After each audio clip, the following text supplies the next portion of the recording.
Olá, boa tarde a todos.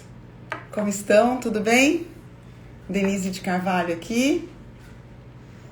Como prometido ontem, eu avisei que a gente ia conversar hoje com o Dr. Alessandro Loyola. Vamos chegando.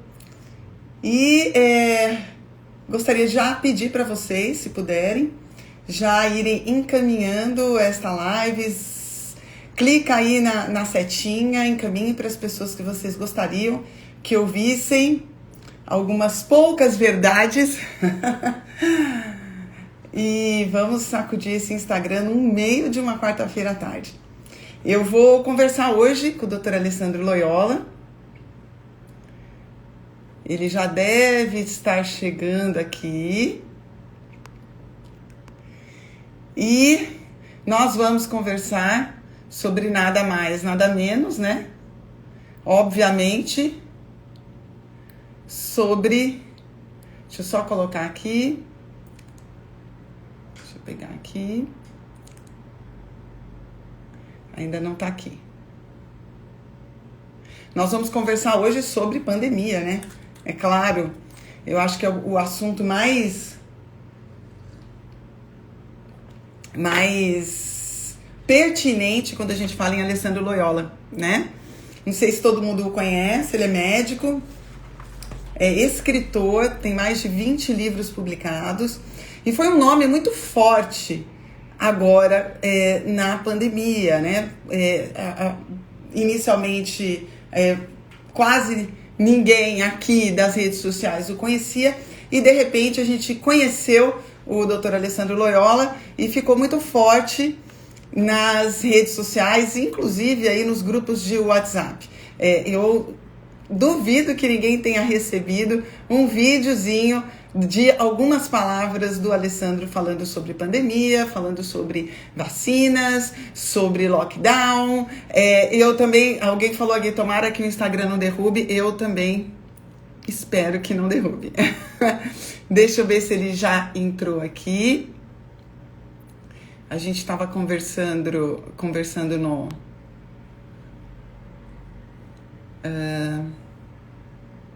deixa eu ver aqui. Peraí.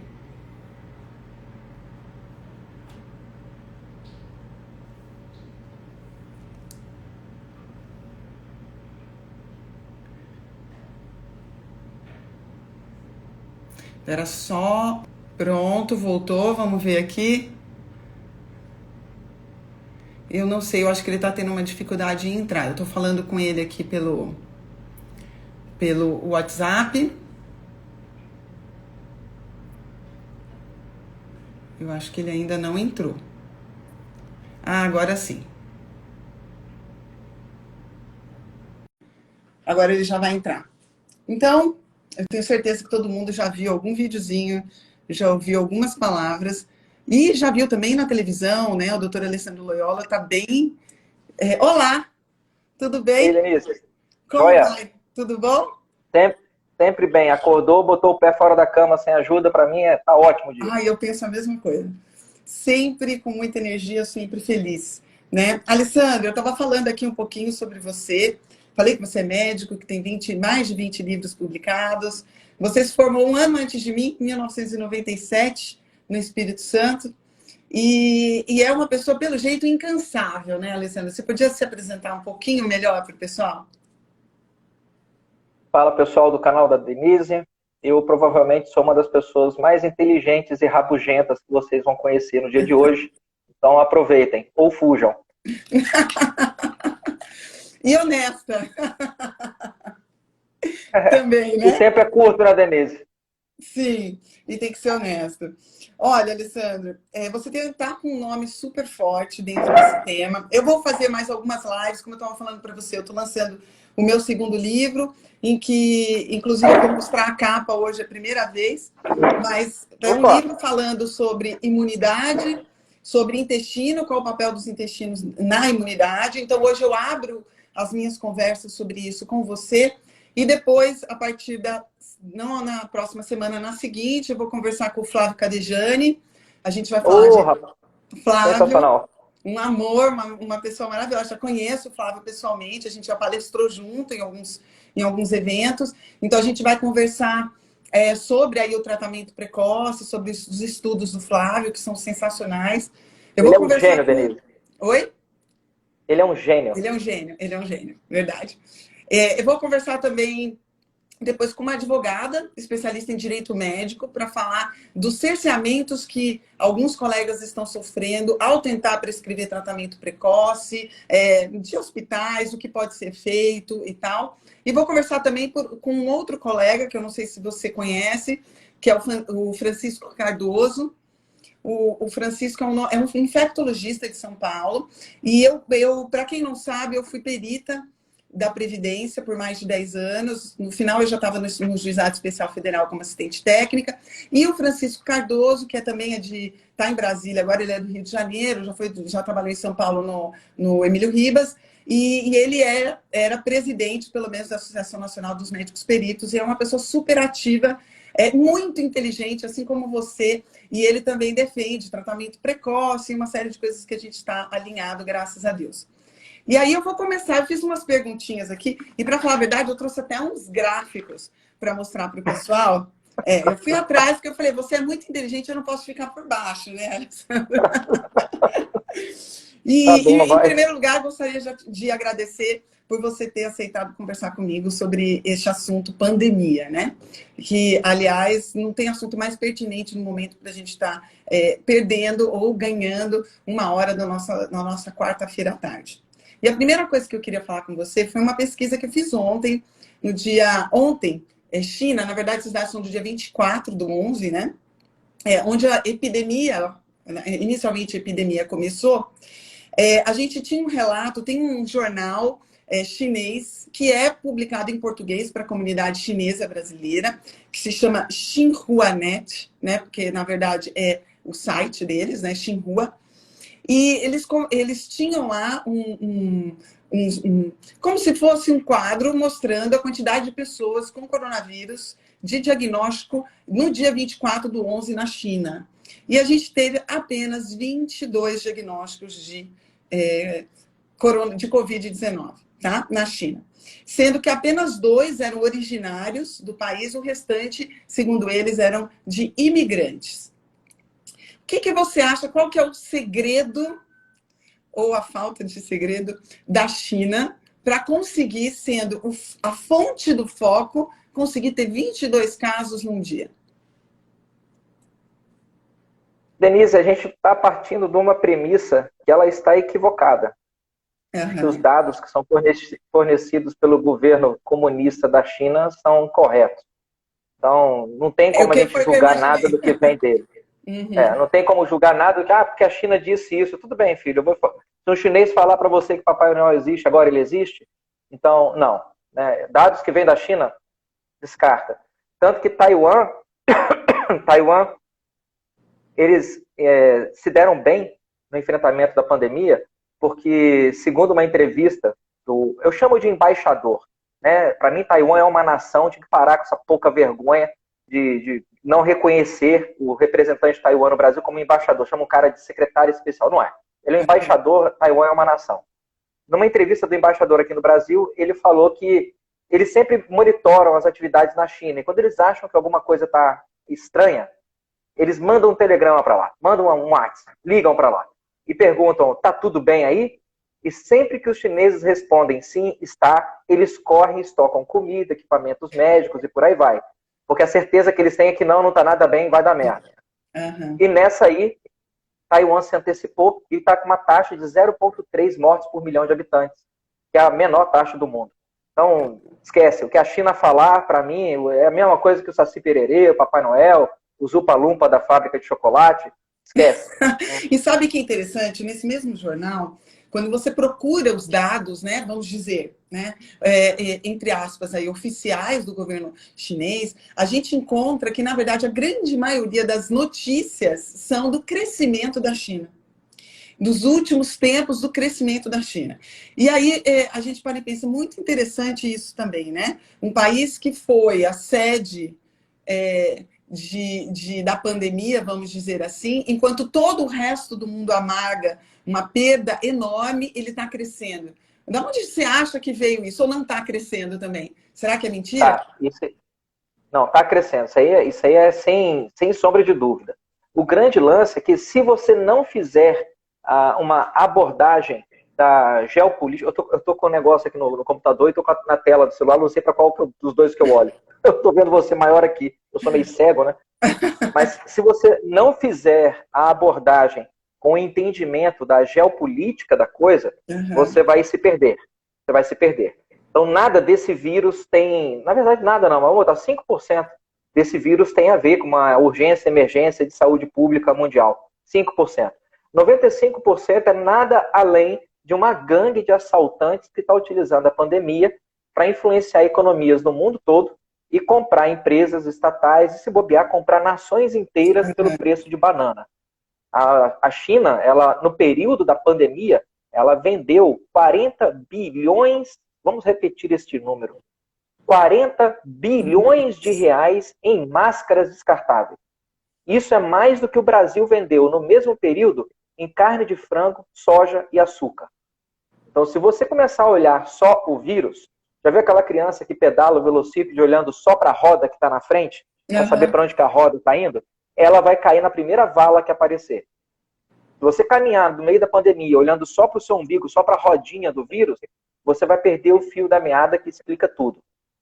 Exatamente. E aí isso já me entra uma segunda questão que eu acho que vai bem ao encontro do que você tem falado. Eu me mandaram num grupo ontem um vídeo seu, eu falei, olha, que interessante, amanhã eu vou conversar com a Alessandra. Ficou todo mundo empolvorosa no grupo. Que era o seguinte, no dia 9/11, a gigante Pfizer anunciava com euforia a sua vacina, entre aspas. Aquela porcaria lá de RNA mensageiro, né? Exatamente. Hoje é um grande dia para a ciência e a humanidade. Festejou o Dr. Albert Bourla, presidente e CEO da Pfizer, em press release distribuído pela Business Wire. O mesmo Bourla disse à CNN que essa vacina seria o maior avanço médico do século. Interessante que o Dr. Bourla esqueceu de citar duas coisas. Em primeiro lugar, que não havia ainda nenhuma publicação médica a respeito dessa vacina. Segundo lugar, que a vacina precisa ser armazenada a menos 70 graus. Outra informação que ele esqueceu de falar é como que a gente vai... qual seria a logística? Vamos dizer, que, a partir da ideia de que ela realmente funcionasse e fosse segura. E outra coisa que eu acho que vai bem ao encontro disso que você acabou de falar. Nesse meio, ele também esqueceu de falar que no mesmo dia que ele anunciou isso e fez bastante alarde, ele vendeu 132.508 cotas de suas ações da Pfizer, que tinham atingido o pico do seu valor em 41,99 dólares cada, com um lucro de 5,5 milhões de dólares. Aonde vamos chegar com essa junção de desespero, de pânico, mais oportunidade econômica? Que no fundo é isso. Sim. Sim. A gente vai chegar... Eu sempre falo, deixa eu fazer um raciocínio mais redondo. Eu sempre falo que todo problema, ele traz... Eu estava conversando com o Daniel Silveira esses dias sobre isso. Que você tem um envelope aqui, um livro. Do lado de cá está escrito problema. O que está escrito do outro lado? Do outro lado do envelope? De um lado é problema. O que está escrito do outro lado? Não, oportunidade. Se você vai transformar essa oportunidade numa solução, vai depender do seu nível de competência ou de incompetência. Algumas nações estão demonstrando um nível de competência muito bom e estão remando contra a maré, e por isso elas têm sido pressionadas de todas as formas. Taiwan tem sido, Singapura tem sido, Coreia do Sul tem sido, a Suécia, que é uma ilha de sensatez no meio da Europa, pelo menos com relação ao Covid, né? Não é uma ilha de sensatez com relação à migração islâmica que está acontecendo para lá. O califado vai dominar a Suécia. Mas, por enquanto, na questão do enfrentamento do Covid, a Suécia tem sido inteligente. Essas nações que têm feito isso, elas têm atrapalhado os planos desse pessoal todo.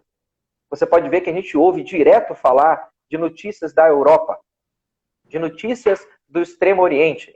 Mas cadê as notícias do Oriente Médio? E mais especificamente, Denise, onde é que estão as notícias da África? Aham.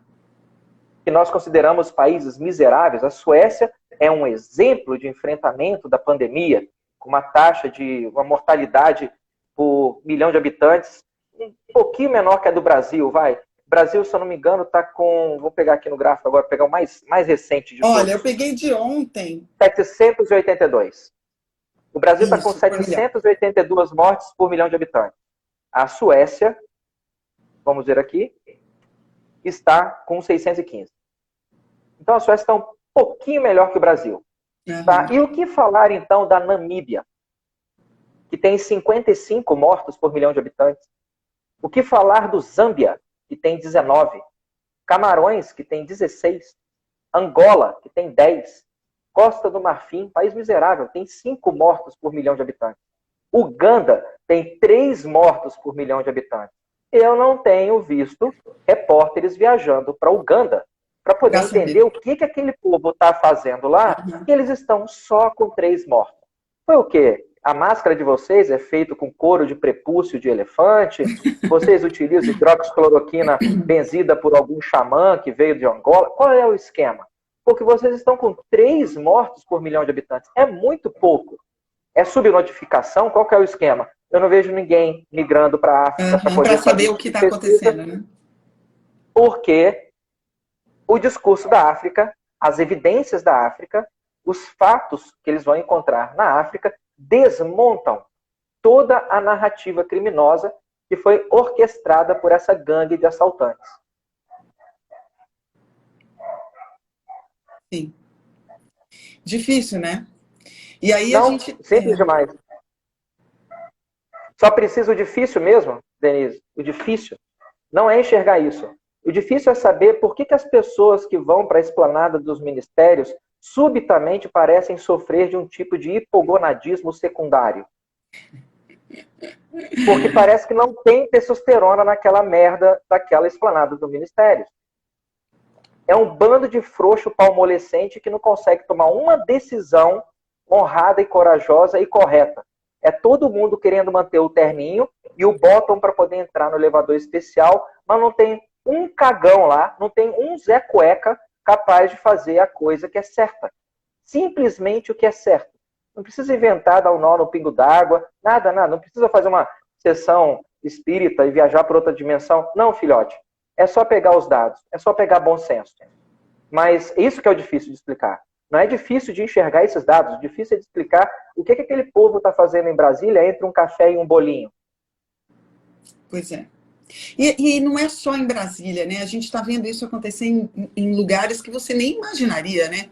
Como locais em que há um respeito maior do ir e vir, né? Como há um respeito maior da liberdade individual, como no próprio Estados Unidos, em outros países da Europa, que a gente tem visto o cerceamento da liberdade, mesmo a gente sabendo que o lockdown não teve a resposta esperada, né? Até agora, por exemplo, o David Navarro, né, Navarro, da OMS, que foi o ex-candidato, né, à chefia da organização, o inglês, mês passado ele teve aqui, ó, com o Comitê de Relações Exteriores do Reino Unido, falando que o lockdown tem apenas uma consequência que você nunca deve menosprezar: tornar pobres os muito mais pobres do que eram.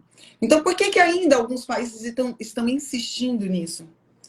Por que você acha que essa agenda, mesmo não sendo inteligente e não tendo funcionado, né? Porque a partir do momento que você tenta fazer um lockdown, você diminui muito a chance do efeito de rebanho, né? Da imunização de rebanho, né? Nem que seja com uma carga viral baixa, constante, fazendo com que as pessoas desenvolvam uma resposta de reconhecimento do vírus. Por que as pessoas ainda estão insistindo nisso? E o pior, né?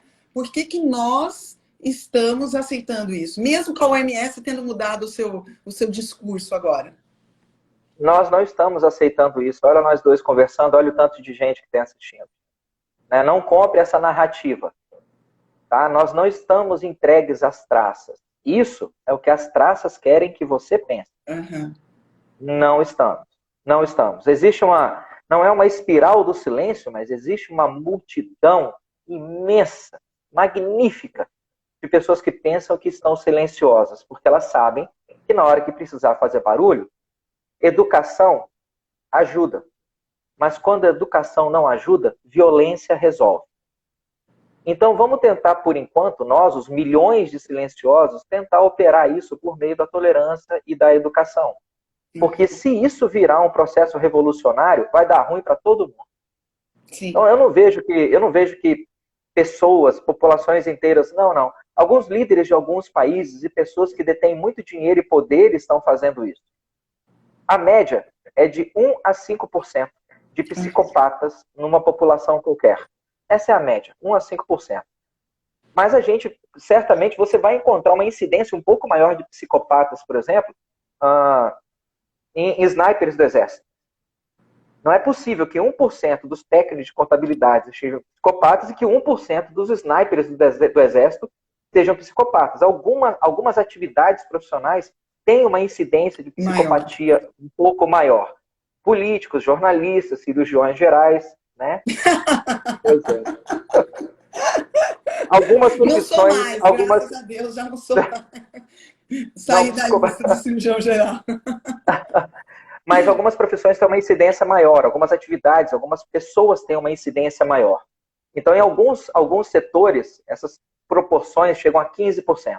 Uhum. Né, esses especuladores violentos da Bolsa de Valores, aqueles lobos de Wall Street, eles chegam até uma incidência de 15% de psicopatia.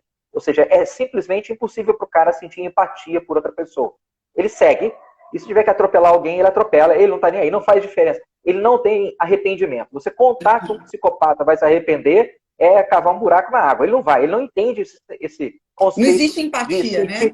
Não existe se colocar no lugar do outro. Uhum. O senhor acabou de matar uma criança atropelada, o senhor não sente pena, não? Fala, mas eu estava atrasado para um compromisso.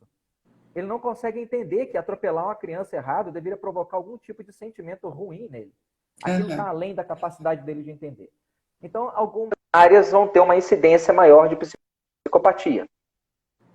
Existem 2.500 bilionários no mundo. Você não se torna um bilionário porque você é uma pessoa, vamos ser bem sinceros, tá? Porque você é uma pessoa boa, moral e ética. Exatamente. Você não consegue juntar $1 bilhão na conta do banco sem passar por cima de alguns inocentes. Eu lamento muito, você não vai conseguir fazer isso. Você vai ter que mandar funcionário embora sem dó, vai ter que roubar fundo de pensão, você vai ter que dar tombo num monte de gente. Você consegue enriquecer com um trabalho honesto, mas você enriquecer absurdamente ao ponto de ter $1 bilhão no banco, vamos concordar então que entre esses 2.500 bilionários, talvez a gente tenha uma incidência de 10% de psicopatia? Psicopata. Uhum. Essa seria uma aproximação razoável? Sim. Significa que nós temos 250 pessoas neste planeta que têm mais de $1 bilhão na conta e nenhuma empatia pelo próximo. Esse povo tem dinheiro pra cacete, influência pra cacete e nenhuma emoção humanitária. E só quer mais, né? Na verdade, o objetivo é apenas ter mais. Se você tiver um grupo, então, de 250 pessoas e cada uma delas tem, em média, $10 bilhões na conta, nós estamos falando de um grupo que tem em torno aí de $2 trilhões na conta bancária. Você é uma dessas bilionárias, vamos dizer, que tem $10 bilhões na conta. A campanha mais cara para presidente no Brasil foi a da Dilma, que custou aí, vamos arredondar, vai, R$500 milhões. 380 e pouquinho, mas vou dar uma gruja. $100 milhões em dinheiro de hoje. Essa foi a campanha para presidente da República mais cara que já houve no Brasil. $100 milhões em dinheiro de hoje. Uhum. Você é bilionária, Denise, e você tem 10 bi no banco. Se você fizer os próximos 10 presidentes do Brasil gastando $100 milhões, significa que você vai gastar $1 bilhão, 10% da sua fortuna, para ser dona do Brasil durante 40 anos, ou seja, até o fim da sua vida. Sim. Pensa um clube que tem 250 pessoas que têm esse dinheiro, esse poder e nenhuma empatia. Aí você começa a entender por que existem governos, nações, instituições internacionais, entidades que se dizem humanitárias, mas que, na verdade, são comandadas e patrocinadas por esses caras fazendo o que elas estão fazendo. Nunca foi apenas sobre um vírus. Nunca foi. E sabe, Alessandro, no começo da pandemia, eu fiz uma pesquisa, e uma pesquisa, assim, até um trabalho meio jornalístico, mais ou menos como você faz, obviamente, eu não tenho a sua, não tenho a sua competência, mas eu falei sobre todas essas situações que estavam junto de Gavi, de evento, aquele 202 que aconteceu em Nova York em outubro, os fundos de vacina, falei sobre Bill Gates, Rockefellers, tudo que estava por trás dessa situação. E o meu vídeo foi retirado daqui do Instagram, eu recebi um pito do Instagram. Não. Sim, foi Mentira! retirado.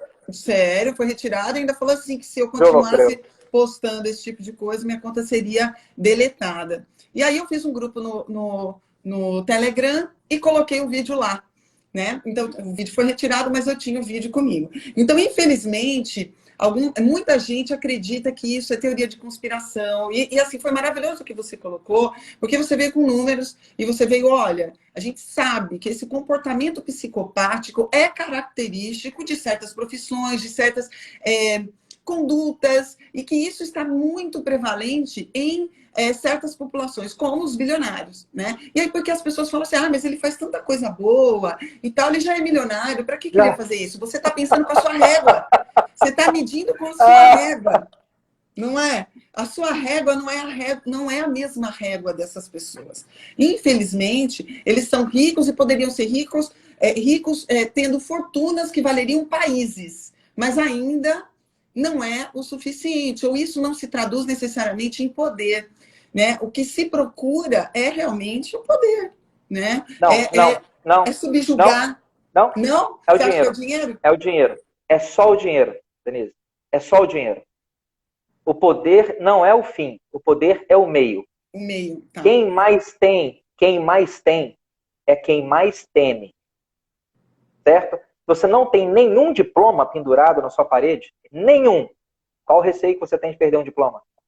Se você não tem um carro, qual o receio que você tem de seu carro ser roubado? Eu nasci feio. Qual o receio que eu tenho de ficar feio? Se você tem dinheiro nenhum, você tem receio nenhum de perder seu dinheiro. Agora, se você tem 100 mil reais no banco, já começa a ficar um pouco receosa. Se você tem 5 milhões de reais no banco, de repente, uma criança na sua família, seu pai, sua mãe, seu marido, vão começar a ter um alvo na cabeça deles. Afinal de contas, a doutora Denise tem 5 milhões no banco. Se você tem 5 bilhões no banco, bom, olha o tamanho do medo que você vai ter. Exatamente, não o tom só da é sua maior, própria né? saúde, É muito maior, né? Não só da sua própria saúde, mas o medo de amanhã você acordar não bilionária, mas milionária. Sabe aquela história que o cara fala que antes de minha mulher me tornou um milionário? Já ouviu essa história? Não. Eu casei e minha mulher me tornou um milionário. Pô, e o que você era antes disso? Bilionário. Então esse pessoal tem medo disso. De um dia dormir bilionário e no outro dia acordar milionário. Pensa o medo que um cara desse tem. O terror. Ele vai fazer o que ele puder, o que tiver ao alcance dele. Inclusive angariar cargos de poder. É curioso porque quando você fala de Gavin Alliance, você fala de Bill and Melinda Gates Foundation, fala de Rockefeller, fala de George Soros, você também está perdendo o fio da meada.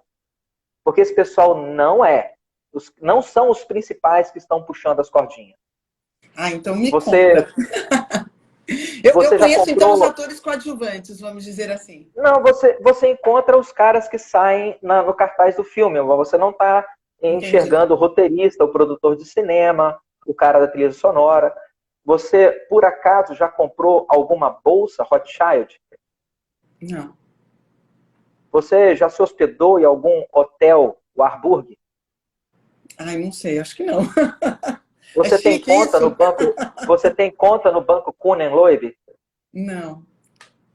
Alguma raquete de tênis Erlinger? Não, eu sou pobre. Você entende que essas são as famílias? Entre outras. Essas são as famílias. É muito maior, né? Então o que a gente enxerga são só os garotinhos de propaganda. Né? Quando você fala de um Gates, você fala de um Bezos, Elon Musk, é garotinho de propaganda. É um ou outro. As famílias que estão fazendo esse tipo de domínio, esse tipo de manipulação de puppets, né, que nos usam como se nós fôssemos puppets, elas estão fazendo isso tem mais de 200 anos. Mais de Os 200 Rothschild começaram a fazer isso no final do século XVIII. No final do século XVIII. Né, emprestando dinheiro para o rei da Holanda. Então, assim, não, né, não. As pessoas estão enxergando tudo errado. Isso quando estão enxergando. A maioria das vezes não estão enxergando a porcaria nenhuma. E acham que estão enxergando, que é até pior, né? Sim, sim. A ignorância é uma dádiva, entre aspas, né? Entre aspas, porque... Isso. A ignorância é uma bênção, disse um ignorante. Né? Não Exatamente, é. exatamente. Tá? O seu mundo Ele é do disse, né? tamanho... o seu mundo é do tamanho daquilo que você conhece. Que você Então, quanto conhece. mais você conhece, maior se torna o seu mundo, mais profunda, plena e extraordinária se torna a sua existência. Como que o ignorante vai conseguir usufruir isso? Uhum.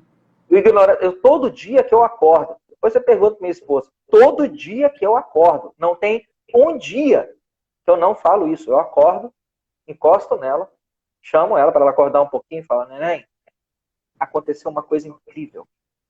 Incrível. E ela pergunta, O quê? a gente acordou. É, Um ignorante não entende isso. não entende. Não entende, você estava em outro mundo.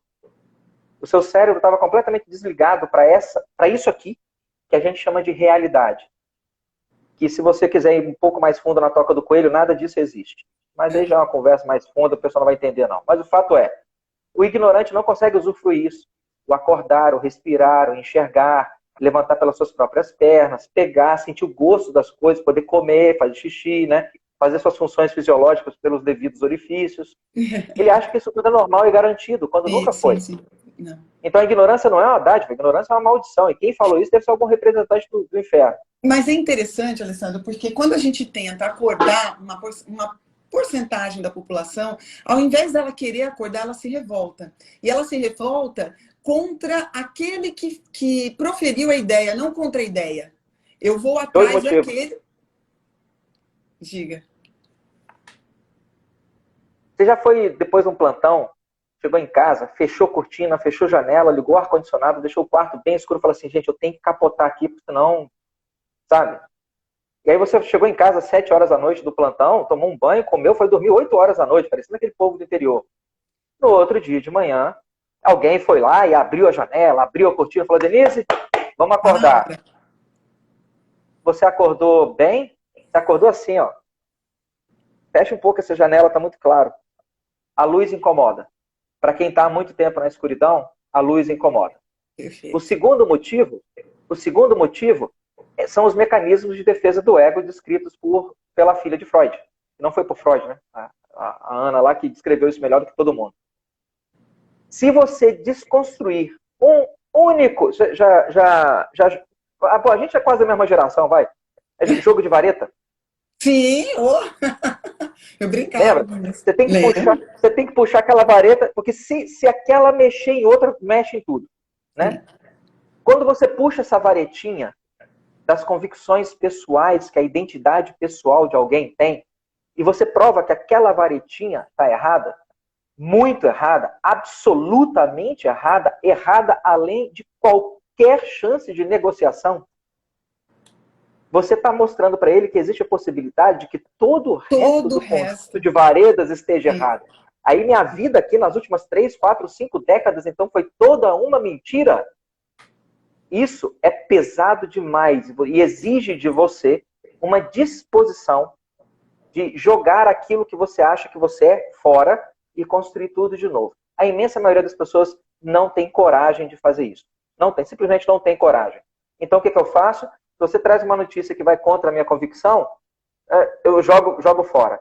E como eu não consigo jogar fora a mensagem, o que tem um ditado em inglês que diz shoot the messenger. Se eu não consigo jogar a mensagem fora, eu dou um tiro no mensageiro.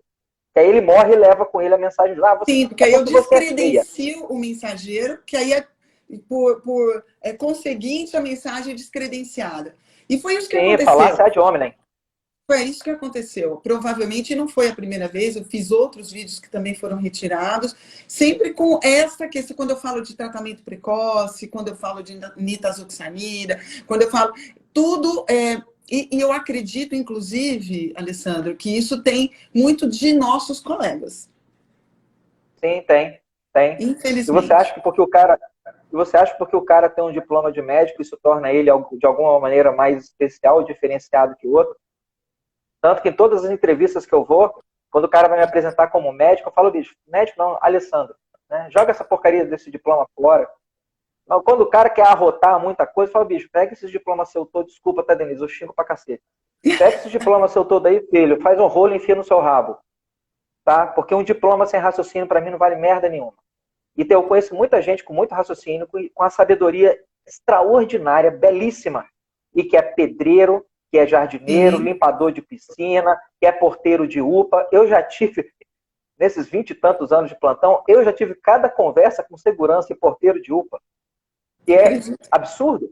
Absurdo. Eu dava plantão no hospital em Belo Horizonte, muitos anos atrás, e eu adorava meu plantão do sábado à noite, porque tinha um cara lá chamado Alírio, e a gente batia altos papos sobre música popular brasileira, sobre a entropia do universo. Porra, o porteiro do hospital lia Stephen Hawking. Olha que legal. Então o cara vai vir para mim porque ele tem 2 PhD, né? Enfia um por cima, outro por baixo e vai pro inferno. Eu quero saber o seguinte, como você enxerga a vida? No caso, a pandemia, a que eu chamo de fraudemia, ela foi extremamente útil para a gente separar o joio do trigo. Sim. Porque não interessa o cara vem, mas se ele for um Corona Lover da vida, ele pode ter quantos títulos ele quiser. Eu já entendi quem que ele é. É um bosta. Né? Se ele só sabe falar de taxa de letalidade, não sabe falar de taxa de cura, 99,97%. Vamos lá, hein, pessoal, tem 500 e tantas pessoas.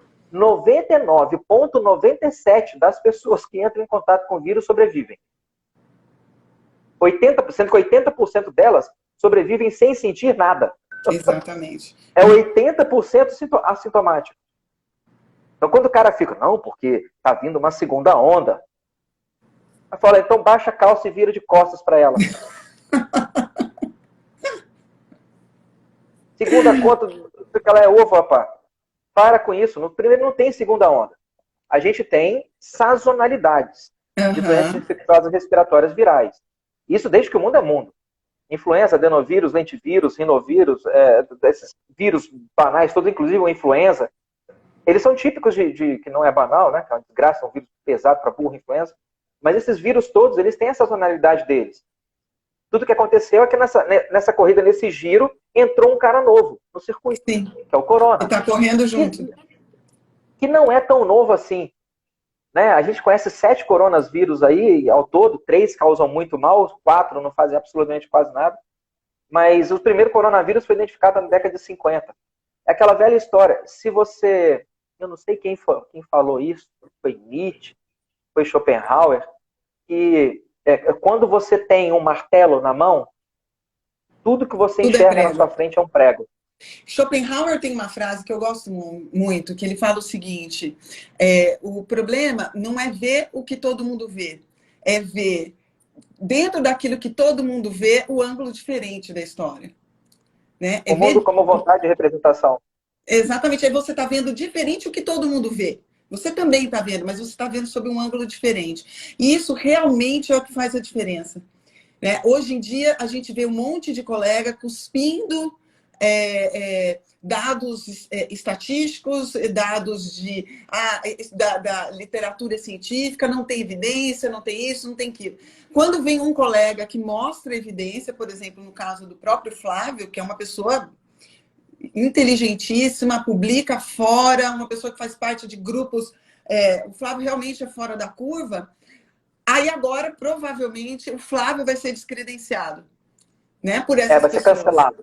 Vai ser cancelado. Porque, assim, agora ele não está atendendo o que eu quero provar. Então, eu vou descredenciar o Flávio, e por isso que eu quero conversar com ele. Porque ele, além de tudo, uma pessoa muito inteligente, e vai poder mostrar, existe ciência no que ele está fazendo. O que aconteceu, o meu segundo vídeo que foi retirado, foi porque eu tenho um contato com o doutor Edmilson Migalski, não sei se você conhece, que é da UFRJ, é um infectologista que estuda os efeitos antivirais da nitazoxanida, muito antes da Covid-19. E me falaram assim, olha, tem um médico tal, que ele é pesquisador, ele não atende mais paciente, mas ele só estuda isso. Eu entrei em contato com ele, a gente fez até uma live uns 3 meses atrás, e aí eu falei assim, nossa, eu vou estudar mais até por ser cirurgiã geral e eu trato muito a parte funcional do sistema digestivo, eu uso bastante o Anita, né? O nitazoxanida.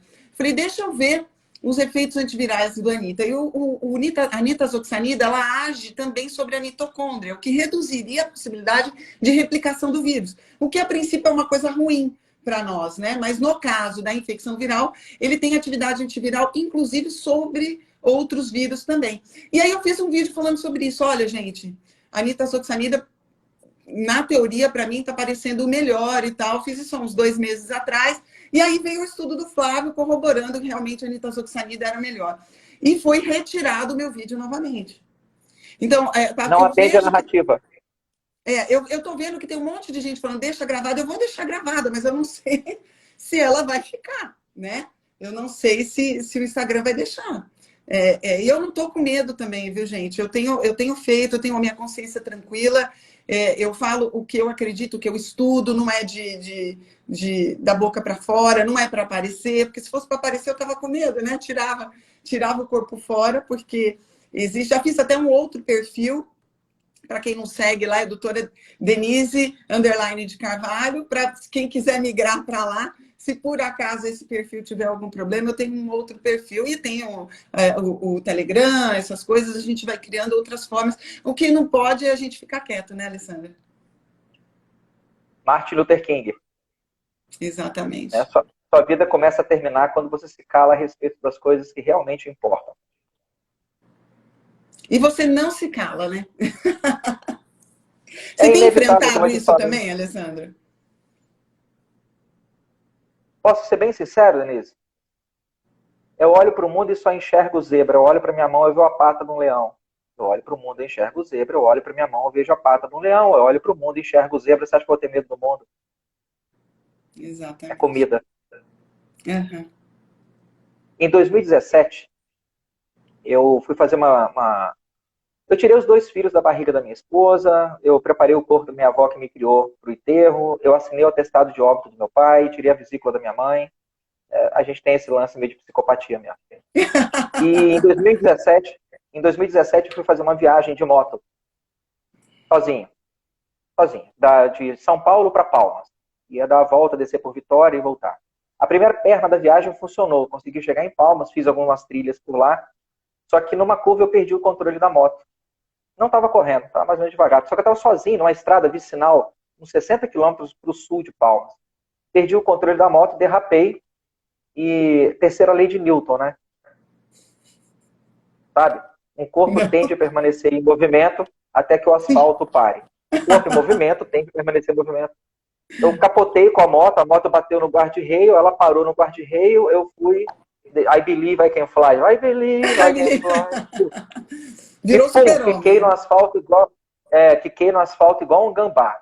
Quebrei 7 costelas do lado esquerdo, tive um pouco de tórax instável, quebrei a clavícula, quebrei a escápula em 3 pedaços, luxei o ombro esquerdo, tive um hemopneumotórax e fiquei largado no meio do asfalto durante 1 hora, sabendo o que estava acontecendo comigo, eu não conseguia me mexer de tanta dor. Não sei se já... Eu quebrei 9, dói pra cacete, já dói muito, você não aguenta nem respirar. E não conseguia tirar meu capacete, estava com medo, meu braço esquerdo estava todo para trás do corpo, então eu só estava com a mão direita livre. Eu tentei abrir um pouco o capacete e ficava tirando os coágulos de dentro para eu não sufocar com coágulo. Falei, se eu for morrer, eu não quero morrer sufocado com coágulo. E de uma vozinha dentro da minha cabeça ficava falando assim, tá doendo, né, filho? Tá doendo pra caralho, né? Eu falei, tá. Então, desmaia e passa. E realmente, quando você desmaia, você não sente mais dor nenhuma. Aí eu falei, eu sei que se eu desmaiar, a dor passa, e tá doendo muito. Mas depois eu acordo? Uhum. Então, deixa eu te falar, essa parte não tem como te garantir. Eu sei que se você desmaiar, passa. mas eu não sei se você acorda depois. Aí eu usei a dor para ficar acordado até que algum carro ou passasse em cima de mim, ou tivesse a misericórdia de passar ali e me resgatar, porque eu não tinha nem como sair do meio do asfalto, pedaço de moto para todo lado e eu lá largado. Eu aceitei ficar aqui, né? Foi me oferecida a oportunidade de não estar mais. Me ofereceram. Você pode ir embora. Não é suicídio. Você está aí, acidentado, com dor, fecha o olho, aceita e pronto. Você vai dormir, você vai embarcar num sono que você nunca mais volta. E aí você não vai sentir dor. E se eu ficar acordado? Bom, aí vai continuar doendo pra caramba, filho. Falei, então eu vou ficar acordado. Se eu aceitei ficar acordado, não posso reclamar de mais nada. Nada. Absolutamente nada. E É conta indigno o da minha final da parte. história. Te acharam? Como é que foi? Os plantadores de alguma coisa lá me colocaram, me acharam, me colocaram no carroceria de um caminhão lá. Eu fiquei 3 dias de UTI, uns 5 dias de hospital. Eu tinha plano de saúde, minha família quase me matou, porque eu fui para o hospital do SUS, e eu tinha um plano na época, e eu não falei que eu era médico e nem falei que eu tinha plano. Porque eu queria ter a experiência de ser tratado pelo SUS. Eu queria a experiência. Eu sei, né? Lembra da psicopatia? Eu queria saber como é que é você ser um ninguém, ser um leigo, ser um paciente qualquer. Um maluco aí que estava em crise de meia-idade, fazendo a trilha de moto, capotou lá, se quebrou todo. Metade do corpo dele está quebrado, o pulmão está esmagado, está todo ferrado. Como que é ser um paciente desse numa maca de SUS? Eu sempre lidei com SUS, eu queria saber como é que era. Minha família quase morreu. Pelo amor de Deus, fala que você tem convênio, para você ser transferido. Falei, não vou, já joguei até quebrei a carteirinha e joguei no banheiro. Falei, não, nada, eu quero ir pelo SUS, eu quero ver como que é. Como que é. Fiquei internado numa enfermaria que do meu lado tinha um rapaz com HIV, uma diarreia desgraçada, coitado. E a tia dele estava acompanhando ele. Aí eu me ofereci para comprar uma Coca-Cola para a tia. Falei, a senhora gosta de Coca-Cola? Ele gosta de Coca-Cola? Reinaldo, o nome dele. Reinaldo, você gosta de Coca-Cola? Eu falei, gosto. Toma aqui, fala para sua tia ir lá comprar uma garrafa PET pra gente, de 2 litros. Ah, o senhor também gosta de Coca-Cola? Eu falei, gosto, mas na verdade estou interessada na garrafa. Porque levantar para ir mijar no banheiro doía pra cacete. Então, a garrafa, e eu não queria sonda para não pegar infecção de urina. Então, eu fazia tudo na O garrafa interesse PET. era a garrafa. Quando você chega nesse nível, Denise, e você entende a preciosidade que é estar vivo, e que você entende que há, sim, um Deus lá em cima, e que há um propósito para a nossa existência aqui, e que, infelizmente, a gente, com grande humildade, o máximo que a gente pode fazer é dar o melhor de si para se colocar à altura desse propósito. Quando você entende isso, você acha que eu vou ter medo de alguma pedra? Se bobear, a sua pedra faz parte do meu propósito. Sim. Então ela não me incomoda, ela faz parte. Ela é parte. Não pode se acovardar, né? Não pode. Nunca. Não pode. Eu tenho uma história também. Quem já leu meu livro, eu sei que tem bastante gente aí que leu o meu primeiro livro, que eu conto uma história de superação de saúde mesmo, que foi uma coisa que me fez querer ser médica e tal, e depois voltei a adoecer mais tarde. Isso, na verdade, hoje eu olho para trás, eu imagino que você faz o mesmo, e eu agradeço.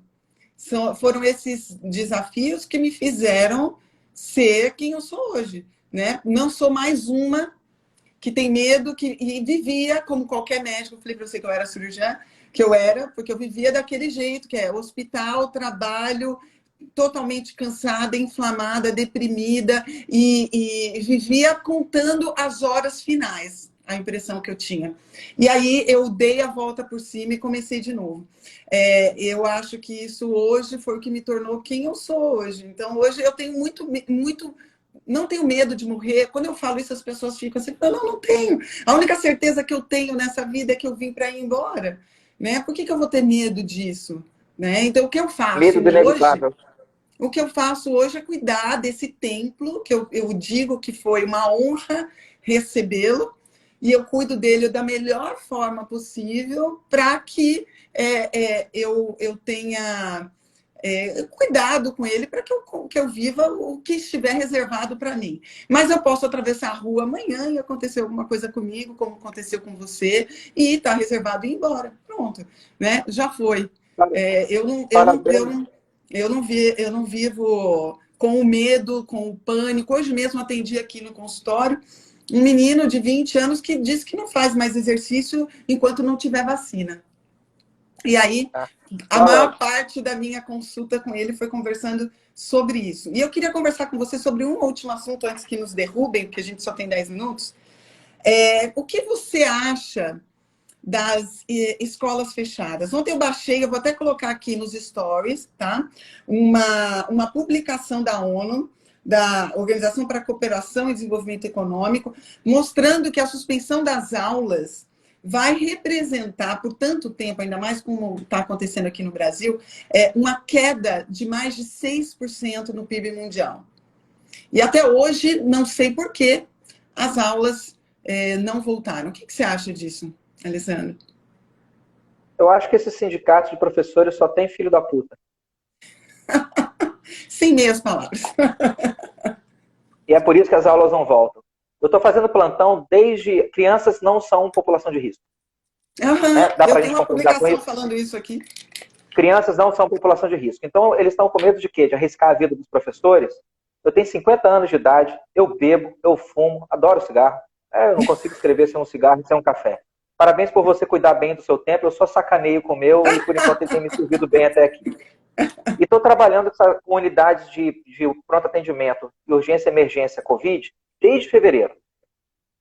Uhum. Então, vem cá, o professorzinho, a professorazinha não pode ir para a sala com 30 crianças saudáveis, mas a pediatra, a técnica de enfermagem, o médico pode ir para a UPA com 30 pacientes tossindo com febre. Porque o professor é algum ser sagrado, intocável, ele é insubstituível, porque se ele não pode ir para a escola porque ele não quer se arriscar a pegar doença, como é que eu vou explicar, então, que o policial tem que trabalhar, que a faxineira tem que trabalhar, a cozinheira tem que trabalhar. O pessoal dos mercados, né? O pessoal dos mercados. E esse professor que não... Porque tem professores que querem voltar, tá? Não vão jogar todo mundo no balaio só, não. Eu tenho alguns amigos que são professores que querem voltar. Querem, são contra essa porcariada toda. Mas existe uma outra galera dos institutos federais da vida, das universidades, dos IFES, até professores concursados de Estado, né, do Estado, que não querem voltar, está muito confortável em casa ganhando dinheiro. E ficam se escondendo atrás dessa mentira hipócrita que eles estão fazendo isso para preservar a saúde da criança. A saúde da criança, teu cu, você está querendo mais é ficar em casa recebendo dinheiro sem fazer porra nenhuma. Meu dinheiro, o dinheiro de todo mundo que compra coisa no supermercado, coloca gasolina no carro, compra roupa, compra um sapato, compra ração para o cachorro, porque esse dinheiro recolhe o imposto e vai lá pagar o salário desse desgraçado que está ficando em casa com uma desculpa mais esfarrapada do mundo. Ele quer se proteger e proteger as crianças. Quer proteger as crianças seu rabo, você devia ser mandado embora e colocado outra pessoa no seu lugar. É por isso que as escolas não voltam. A gente sabe que a criança ela é muito difícil de transmitir. Tem um trabalho que eu achei muito interessante de um grupo belga, se eu não me engano, que eles pegaram rastrearam crianças e os seus contactantes e viram que mesmo quando a criança tem a partícula viral, como a carga viral é baixa, porque o potencial de multiplicação viral na criança é baixo, primeiro, por causa do sistema imuninato, que é muito mais forte, segundo, pela diminuição, na verdade, pouca presença da AC2, né, da enzima conversora de angiotensina 2, que é usada como porta de entrada do vírus. A criança tem pouca expressão da AC2 e, além disso, um sistema imuninato mais potente que do adulto. Então, a criança, mesmo que ela tenha positividade, ela é pouco infectante. Então, não faz sentido. E isso vai causar... E quando a gente está falando de um país como o Brasil, e quando eu ouvi alguém falando aí, mas as escolas públicas não têm infraestrutura. E vocês acham que a casa dessas crianças tem infraestrutura? Eu tenho vários pacientes que já me visitaram aqui no consultório que perderam o emprego, as mães, porque não tem como sair para trabalhar, porque não tem onde deixar a criança. Qual vai ser o preço que nós, por exemplo, mulheres principalmente, que vamos acabar abrindo mão do nosso trabalho, né? Porque vai acabar ficando com a criança em casa. Qual vai ser o retrocesso disso, inclusive social, para a mulher? Né? Porque a criança é fora, obviamente, sem as condições. E a criança da escola pública tem internet em casa? Cada uma tem um computador em casa que pode ser usado? Sabe o que eu me pergunto, Denise? Quando eu vejo esse aí que você está falando, isso é um representante dos Corona Lovers. Né? Os Corona Lovers, os amantes do corona. Quando eu vejo alguém falando que as escolas têm que ficar fechadas porque é um risco para as crianças, eu sempre me faço a mesma pergunta quando encontro com algum imbecil desse. Como que aquela merda ali foi o melhor espermatozoide daquela noite? Não faz sentido. O cara não consegue fazer um raciocínio linear. Esperar dele um raciocínio associativo, então, esquece. Ele não consegue fazer um raciocínio linear. Se as crianças na escola são... Então vamos lá. Crianças na escola... morreram mais ou menos 1.100 crianças no Brasil de coronavírus. Uhum. Então nós fechamos as escolas para proteger as crianças do coronavírus. Afinal de contas, morreram em torno de 1.100 delas. Ok? Ok. 40 mil crianças e adolescentes desapareceram ano passado. A gente fechou as escolas para salvar essas crianças. 55 mil mulheres foram estupradas ano passado, 53% delas eram meninas com menos de 13 anos. Daí em torno de 30, 37 mil meninas com menos de 13 anos que foram violentadas ano passado. Nós fechamos as escolas por causa disso. Mais de 3 milhões de bebês, mais de 3 milhões de bebês morrem por doenças neonatais no mundo inteiro todo ano. A gente fechou a escola, construiu um hospital de campanha para salvar essas crianças. 800 mil pessoas cometem suicídio no mundo inteiro todo ano. Provavelmente, infelizmente, esse ano deve ser mais Vai ser maior, sim. Ano passado, 800 mil pessoas tiraram a própria vida. Isso é uma coisa terrível. Uma coisa tão preciosa, o cara chegar num ponto que ele acha que não há mais o que ele fazer. Não há um propósito para a existência dele, sendo que existem infinitos propósitos. A pessoa chegar no fundo do poço desse é de uma tristeza. Você ver uma coisa é de uma tristeza tão grande. Cadê os hospitais de campanha psiquiátricos, Denise? E a nova onda, né?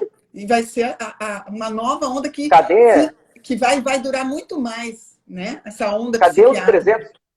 Cadê os 300 bilhões de reais para poder ajudar essas pessoas que estão se matando? Eu não vi nada disso.